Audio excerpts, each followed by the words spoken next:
This is the trumpet, leader of the brass.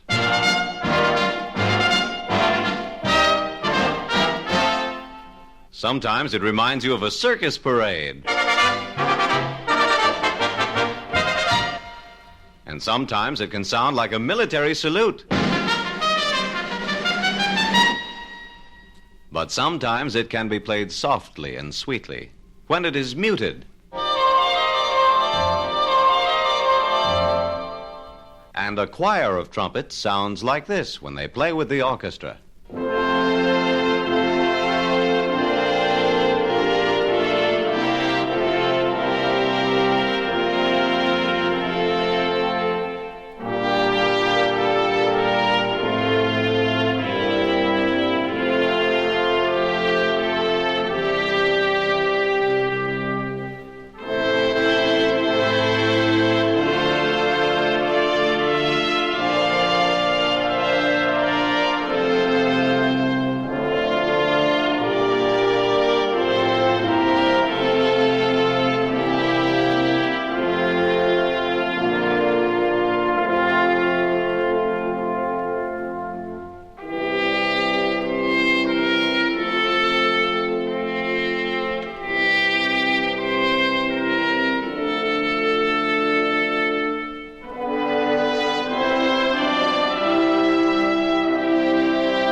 That's a trombone choir. The second member of the brass family produces its sound by sliding a column of air for low and high, and it sometimes makes a biting sound.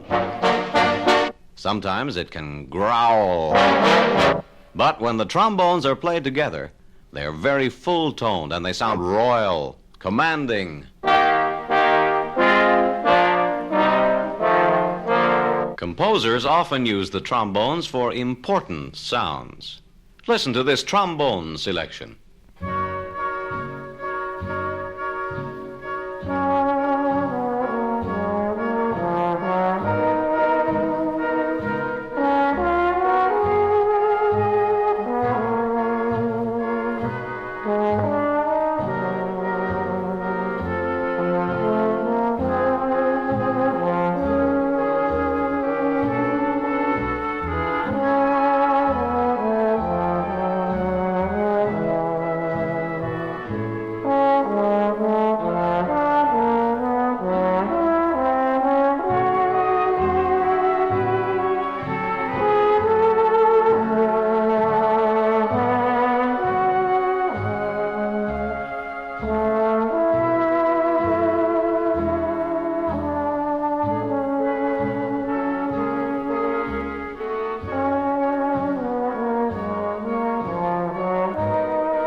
The lowest member of the brass family is the tuba. It's the big, shiny, very round horn that rises high above the performer's head.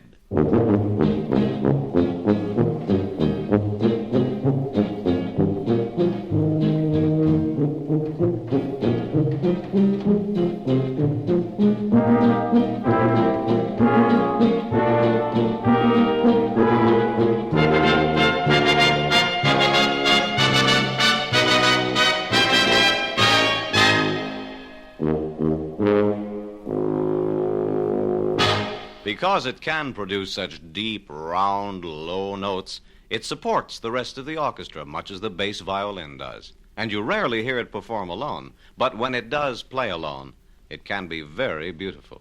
Listen.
That's the French horn.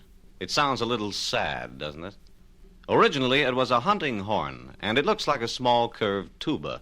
Usually it's played with 2 or 3 others as part of a brass choir, and it can sound very furious, very wild.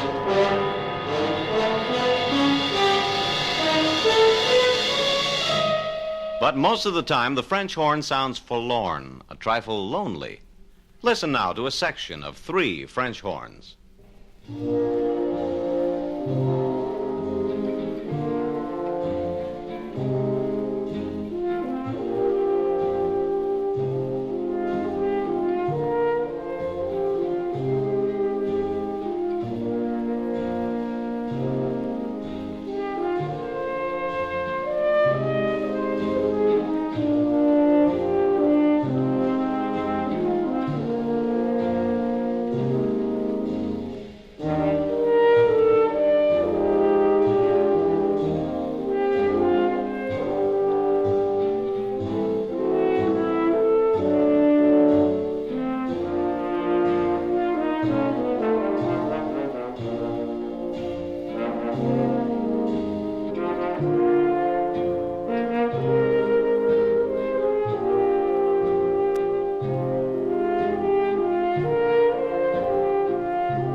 Here is the most familiar of all the instruments. It's the piano. Part of the orchestra sometimes. Actually, it is almost a whole orchestra by itself. It has 88 notes or keys, and when the pedal is played or depressed by the foot, the full chord, the notes, sound fuller, linger on.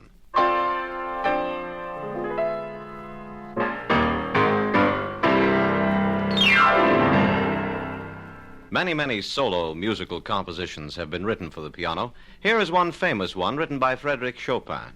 It'll only take you about a minute to listen to it. In fact, it's called The Minute Waltz.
The harp in the modern orchestra is a descendant of the most ancient musical instruments.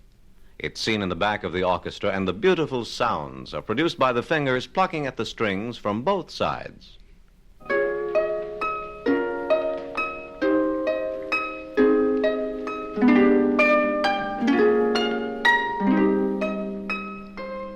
Melodies and chords sound so beautiful on the harp that many stories tell of the angels in heaven playing harps. As for the instrument itself, the 7 pedals on the harp are used to change the tone and extend the range of the harp. It's a very difficult instrument to master. Sometimes the harp is used to accompany voices, as in oratorios and canons. Together they truly make a celestial sound.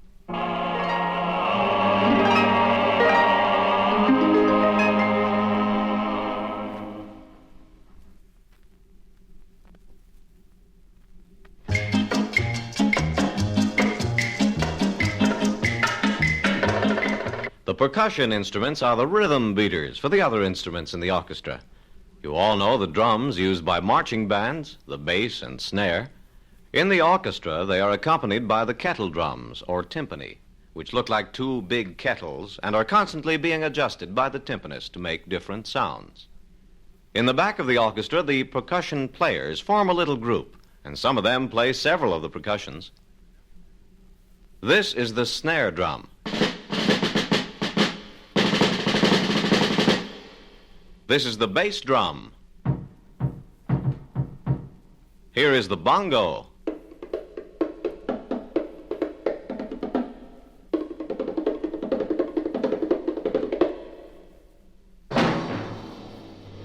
This is the timpani. Now the tambourine.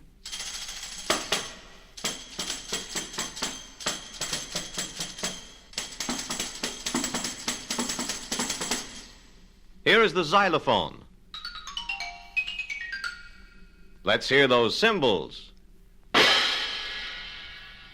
Here is a great big gong. The triangle.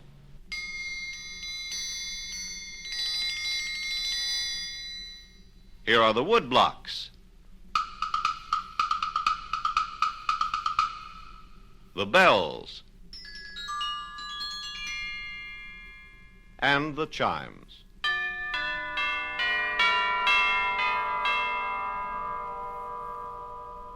That's about it. Percussion makes rhythm.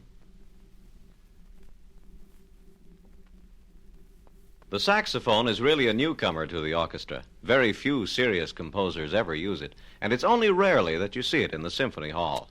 It's chiefly used by popular dance orchestras and marching bands. But listen to its pleasant tone.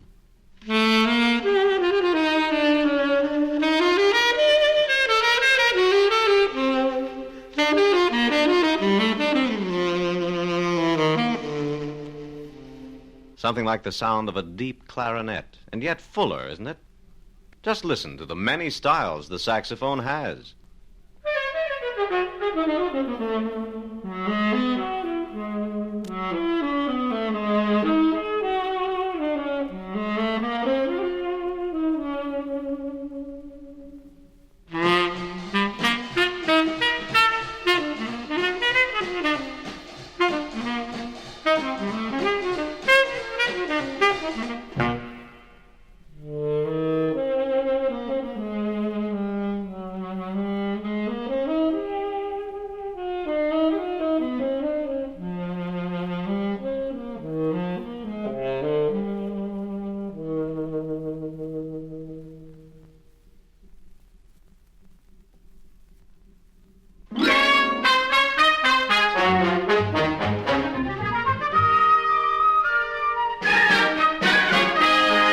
Now that you've heard each of the instruments performed, here they are together. This is an orchestra, and it's made up of many instruments, but properly led by a great conductor, it can sound like one great instrument itself.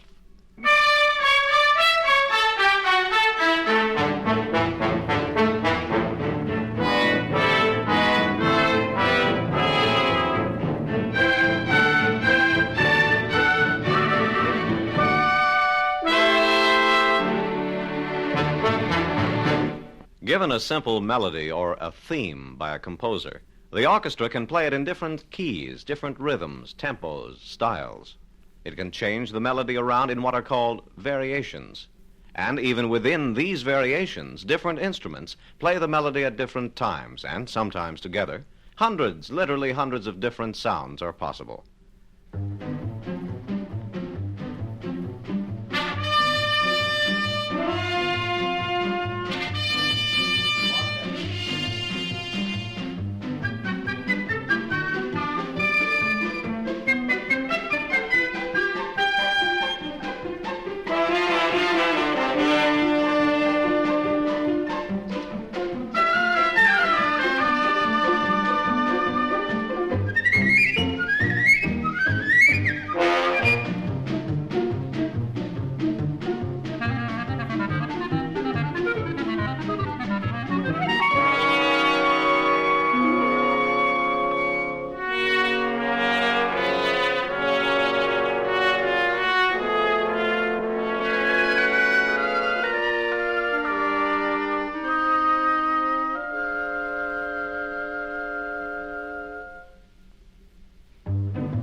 Now for the final movement of our little symphony.